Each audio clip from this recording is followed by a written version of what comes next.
Hello అండి, అందరికీ నమస్కారం. ఈరోజు మనం ఆదుర్తి బాలగారు రచించిన రంగురాళ్ళు అనే ఓ చక్కటి కథను విందాం. ఇక కథలోకి వెళ్దాం. ఆమె ప్రాణం కొడిగట్టిన దీపంలా ఉంది. గాలిలో దీపంలా చావు బతుకుల మధ్య ఊగిసలాడుతోంది సుందరమ్మ. 70 ఏళ్లుగా శరీరాన్ని అంటిపెట్టుకున్న ప్రాణం బయటికి పోవడానికి విశ్వ ప్రయత్నం చేస్తోంది. 4 రోజులుగా అదే పరిస్థితి. డాక్టర్ వచ్చాడు. నాడి చూసి పెదవి విరిచాడు. ఆఖరి దశ, దగ్గర వాళ్ళందరికీ టెలిగ్రామ్లు ఇప్పించి రప్పించుకోండి అన్నాడు. జీవిత రహదారిలో ఎన్నో ముళ్లకంపల్ని దాటుకుంటూ బతుకుబండిని ఈడ్చుకుంటూ సుందరమ్మ జీవితం చివరి గడియల్లోకి వచ్చింది. ఆటుపోట్లను తట్టుకున్న అనుభవము మృత్యువుతో కూడా పోరాడుతోంది. ఓటమి ఖాయమని తెలిసినా, అయ్యో ఇంట్లో పోతుందేమో, వరండాలో పడుకోబెట్టండి అన్నారు ఎవరో. నా అన్న ఇల్లు ఉండాలన్న పట్టుదలే సుందరమ్మకి లేకపోతే అసలు ఆ ఇల్లు ఉండేది కాదేమో. తిండి, బట్టలు, ఇల్లు ఏ మనిషికైనా కావలసిన కనీస అవసరాలు. మొదటి రెండింటికి పర్వాలేకపోయినా ఆ మూడోదే గగన కుసుమం సుందరమ్మ లాంటి మధ్యతరగతి వాళ్ళకి.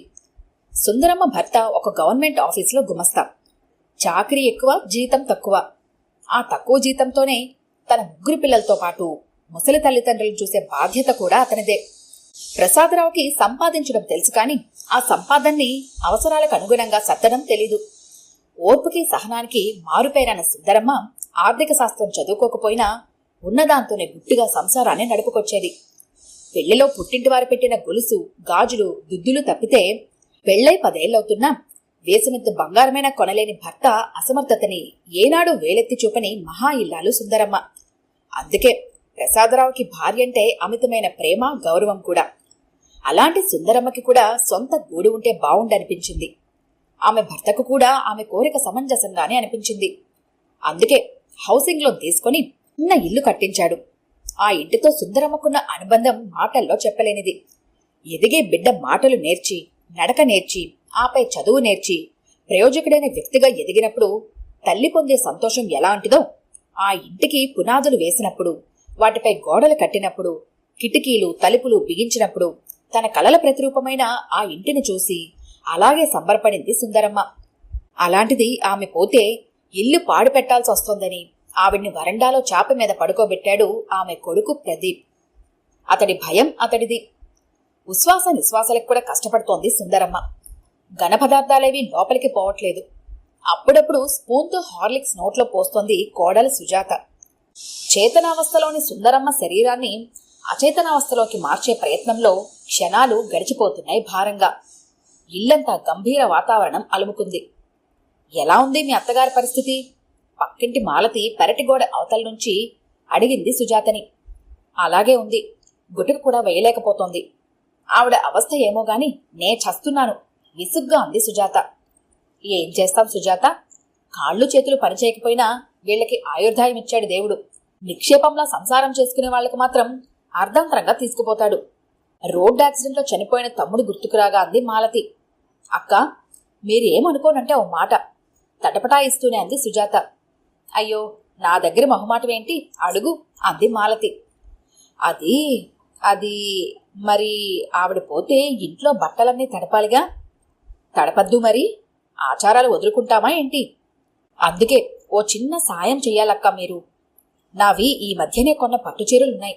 వేలకు వేలు పోసుకున్న ప్యూర్ జరీ చీరలు. తడపాలంటే మనసొప్పట్లేదు. ఆవిడ పోయిన టైంలో ఆ చీరలు ఇంకొకరింట్లో ఉంటే తడపక్కర్లేదట. అందుకని కాస్త మీ ఇంట్లో దాస్తావేమోనని శుద్ధి కార్యక్రమానికి తీసుకుంటాను. అంతే కదా, ఈ మాత్రం దానికి అంత మొహమాట పడతావెందుకు? ఇరుగు పొరుగన్నాక ఆ మాత్రం సాయం చేసుకోపోతే ఎలా?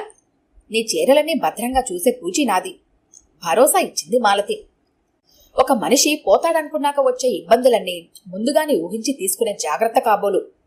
చుట్టుపక్కల వాళ్ళు ఒక్కొక్కరు వచ్చి చూసిపోతున్నారు. ఆవిడ గురించి తెలిసిన వాళ్ళు సుందరమ్మ మంచితనాన్ని జ్ఞాపకం చేసుకుని ఆవిడ ప్రస్తుత పరిస్థితికి జాలి పడుతున్నారు. ఇవేవీ పట్టని సుందరమ్మ కళ్ళు మూసుకొని పడుకుంది. ఉండుండి వచ్చే దగ్గుతెర ఆమెను ఉక్కిరి బిక్కిరి చేస్తోంది. కంటిచూపు మందగించడంతో ఎవరిని గుర్తుపట్టలేకపోతోంది. క్షణక్షణానికి మారుతున్న ఆమె పరిస్థితి కొందరికి ఆందోళన కలిగిస్తే మరికొందరికి అసహనం, చిరాకు కలిగిస్తోంది. ఏమండి, ఓసారి ఇలా రండి భర్తని లోపలికి పిలిచింది సుజాత. డైనింగ్ టేబుల్ మీద అన్నం పెట్టాను, వెళ్ళి కాస్త ఎంగిలి పడరండి లోపలికొచ్చిన భర్తతో అంది. అవతల అమ్మ పరిస్థితి చూశావుగా, నేనిక్కడ భోంచేస్తుంటే చూసే వాళ్ళకి బావుండదు సందేహిస్తూ అన్నాడు ప్రదీప్. అలా అనుకుంటే ఇక ఏ పని చెయ్యలేం. అయినా తినకుండా ఎంతసేపని కూర్చుంటారు? ఆవిడ దగ్గరే నేనుంటాను, కానీ మీరు త్వరగా 4 ముద్దలు తినేయండి అనేసి వెళ్ళిపోయింది సుజాత. ఎవరి తాపత్రయం వారిది. సుజాతకి చాలా అసహనంగా ఉంది. 4 రోజులుగా కంటి మీద కునుకు లేదు. తను, భర్త ప్రదీప్ వంతుల వారిగా సుందరమ్మని కనిపెట్టుకుని ఉన్నారు. మనసంతా ఓ రకమైన టెన్షన్, అనీజీనెస్. మరణానికి చేరువుగానున్న మనిషిని ఎదురుగా ఉంచుకొని దైనందిన కార్యక్రమాలు చేసుకోవడంలో ఉన్న ఇబ్బంది లాంటిదే అది. సుందరమ్మ 2 కూతుళ్ళు మైథిలి, కరుణ దగ్గర ఊళ్ళోనే ఉంటారు కనుక టెలిగ్రామ్లు అందగానే వచ్చేశారు. సుందరమ్మ కూతుళ్ళిద్దరికీ పెళ్లిళ్ళై 25 ఏళ్లు దాటుతోంది. పెళ్ళై అత్తారింటికెళ్ళాక ఎవరికైనా తమదంటూ సంసారమనే ఓ సర్కిల్ ఏర్పడుతుంది. అప్పటి వరకు తల్లిదండ్రుల మీద పెంచుకున్న ప్రేమ స్థానాన్ని భర్త, పిల్లలు ఆక్రమిస్తారు. ఆ పరిణామ క్రమంలో కొంతవరకు తల్లిదండ్రుల మీద ప్రేమ తగ్గుతుందనేది కాదనలేని వాస్తవం. తల్లి పరిస్థితి తెలిసిన దగ్గర నుండి ఆవిడ బంగారం, తల్లి పేర కట్టించిన ఇల్లు మనసులో మెదిలాయి వారికి. అందులో తమ వాటా ఎంత రావాలో కూడా లెక్క వేసుకుంటున్నారు. అందుకే టెలిగ్రామ్ అందగానే రెక్కలు కట్టుకుని వాలారు. ఎముకల గూడిలా మారిన సుందరమ్మ చాపకంటుకుపోయి పడుకుంది. ఆవిడ మెడలోనూ చేతులకి ఉండాల్సిన గొలుసు, గాజులు లేక బోసిగా ఉన్నాయి. గుండె గుబ్బేల మంది కూతుళ్ళిద్దరికి. బహుశా వదినే తీసి దాచేసుంటుంది అనుకున్నారు. సుందరమ్మ మాత్రం నిస్తేజమైన చూపులతో కూతుళ్ళనిద్దరినీ చూసిందొకసారి. ఆనవాలు పట్టిందో మరి లేదో, చివరి శ్వాస విడిచింది. బావురుమన్నారు కూతుళ్ళిద్దరూ. తల్లిపోయిందనే బాధ కన్నా ఇప్పుడు ఆ బంగారం ఎలా దక్కించుకోవాలా అన్న దిగులే ఎక్కువైంది వాళ్ళకి. ఆవిడ పోయిందని డాక్టర్ కన్ఫర్మ్ చేశాక 4 రోజులుగా వేధిస్తున్న అనీజీనెస్ పోయి రిలీఫ్గా నిట్టూర్చింది కోడలు సుజాత. నెలవారీ ఖర్చుల్లోంచి డాక్టర్ బిల్లు మైనస్ చేసి చూసుకున్నాడు ప్రదీప్. అసలు మనుషులింత మెటీరియలిస్టిక్ గా మారడానికి కారణమేంటి? మారుతున్న కాలమా? పెరిగే అవసరాలా? అసలు మనిషికి మధ్య ఉండాల్సిన సున్నితమైన బంధాలను తెంపుకొని తమ వరకే గిరిగీసుకుని మనుషులెందుకు బ్రతుకుతున్నారు? నేను, నాది అన్న స్వార్థం ఓ స్థాయిని మించి పెరిగితే ఈ సమాజం ఎంత వికృతంగా మారుతుంది. ఊరుకో వదినా, ఆవిడ ఆయుష్ తీరిపోయింది, వెళ్ళిపోయింది. అయినా బతుకున్నంత కాలమే బంధాలు కాని పోయాక ఎవరికెవరు? వేదాంత ధోరణిలో ఆడపడుచుల్ని ఓదార్చింది సుజాత. అవును మరి, వేదాంతం వల్లించే వారికే తాపత్రయాలు ఎక్కువ. చూడు బాబు, ఇలా బాధపడుతూ కూర్చుంటే ఎలా? తర్వాత జరగాల్సిన కార్యక్రమాలు చూడండి మరి అన్నాడో పెద్ద మనిషి. ఆ మాట కోసమే ఎదురు చూస్తున్న ప్రదీప్ ఆఖరిసారిగా ఏడ్చాడు, తన బాధ్యత తీరిపోయిందన్నట్టు. పిల్లలు ఆకలికి ఉండరు. శవాన్ని తీసుకెళ్లాక ఇల్లు కడిగించటం, బట్టలు తడిపించటం, ఆ పైన వంటలు, బోల్డ్ పనులు. చెయ్యాల్సిన పనుల లిస్టు చూసుకుంది సుజాత. ఇది యాంత్రిక యుగం. పనికిరాని వస్తువులను బయటపడేసినట్టే.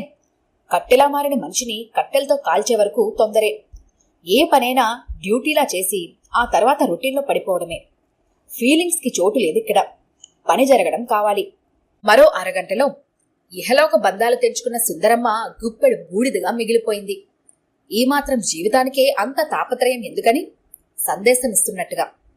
ఆ రోజు 10వ రోజు. ఇల్లంతా జనాలు. వచ్చేవారు, వెళ్లేవారు. ఎవరికీ టైంకి నిద్రుండట్లేదు. భార్య జారీ చేసే ఆజ్ఞల్ని శిరసా వహిస్తూ మధ్య మధ్యలో పడక్కుర్చీలో విశ్రాంతి తీసుకుంటున్నాడు ప్రదీప్. పిల్లలంతా టీవీలో కార్టూన్ షో చూస్తున్నారు. కూతుళ్ళు మైథిలి, కరుణ చిన్న బెడ్రూంలో కూర్చొని తమకి రావాల్సిన వాటాలు ఎలా రాబట్టుకోవాలని చర్చించుకుంటున్నారు.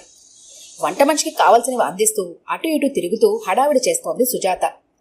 తను చాలా కష్టపడుతోంది అని అందరూ అనుకోవాలి కాబోలు. మధ్య మధ్యలో తలుపుచాటుగా నిలబడి ఆడపడుచుల మాటలు వింటూ వాళ్లు రేపే దుమారాన్ని ఎదుర్కోవటానికి మానసికంగా సిద్ధపడుతోంది. ఎవరి ఆలోచనలో వారున్నారు. కాని ఎవరూ ఇంకా పైకి చెప్పట్లేదు. తగిన సమయం కోసం ఎదురు చూస్తున్నారు. భోజనాలయ్యాక అందరూ హాల్లో కూర్చున్నారు. ఏరా, అమ్మ బంగారం ఏం చేశావు? ప్రదీప్ని ఉద్దేశిస్తూ అడిగింది మైథిలి. భార్య వంక చూశాడు ప్రదీప్. భర్త చదివిన చదువులో సగం కూడా చదువుకోలేదు సుజాత. అతడికున్న విజ్ఞానంలో ఆవగింజంత కూడా లేదామెకు. కాని ఆమె అతన్ని శాసిస్తుంది. అదే విచిత్రం. అత్తకి అభయమిస్తున్నట్టుగా చూసి సుజాత కలగజేసుకుంది. మీ అమ్మగారు 6 నెలలుగా మంచాన పడి ఉంటే ఒక్కసారైనా వచ్చి చూశారా మీరు? కన్నతల్లి బాగోగులు అక్కర్లేదు కాని ఆవిడ బంగారం కావాల్సొచ్చిందా? వెటకారంగా అంది సుజాత. మేం రాకపోవడానికి 1,00,000 కారణాలుంటాయి. అంత మాత్రాన తల్లి మీద ప్రేమ లేదనా? రోషంగా అంది కరుణ. సరే, రాకపోవడానికి మీకు ఇబ్బందులు ఉంటాయేమో, ఎవడు చూడొచ్చాడు గాని ఎన్నాళ్ళో ఆ ముసలావిడ ఆలనా పాలన చూసినందుకు ఆ బంగారం అంతా నాకే రావాలి. ఇహ మాటలు అనవసరం, ఖచ్చితంగా అంది సుజాత. తల్లి బంగారం ఆడపిల్లలకే ఇవ్వాలి. నువ్వెవరు మధ్యలో లాక్కోవటానికి? నీకు తెలియకపోతే ఎవరినైనా అడిగి తెలుసుకో. నీ అతి తెలివితేటలు నా దగ్గర కాదు, కోపంగా అంది మైథిలి. బంగారమే కాదు, ఇల్లు కూడా మాకు వాట రావాల్సిందే అంది కరుణ. భర్త వంక చురచురా చూసింది సుజాత. ఆ చూపులకర్థం తెలిసిన ప్రదీప్ గతుక్కుమన్నాడు. మీ అమ్మగారి ఆరోగ్యం బాగాలేదు. ఇప్పుడే ఆవిడ పేరున్న ఇల్లు మీ పేరు మీద రాయించుకోండి, లేకపోతే ఆనక మీ అక్కలతో గొడవలొస్తాయి అన్న సుజాత ముందుచూపు మాటలను పట్టించుకోనందుకు తనని తనే తిట్టుకున్నాడు ప్రదీప్.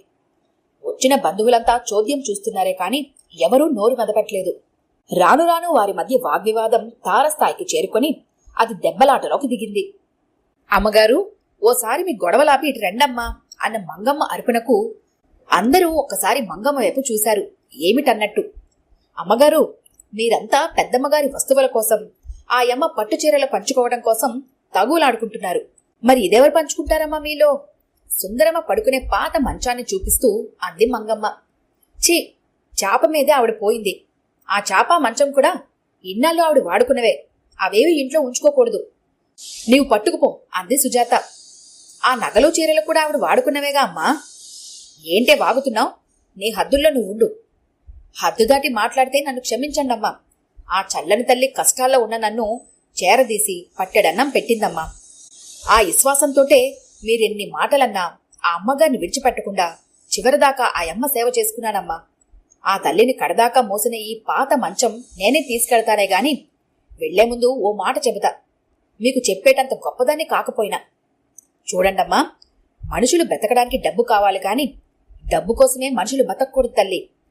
జబ్బు చేస్తే తగ్గడానికి మందులేసుకుంటాం, అలాగని మందులొక్కటి తిని బ్రతకలేంగా.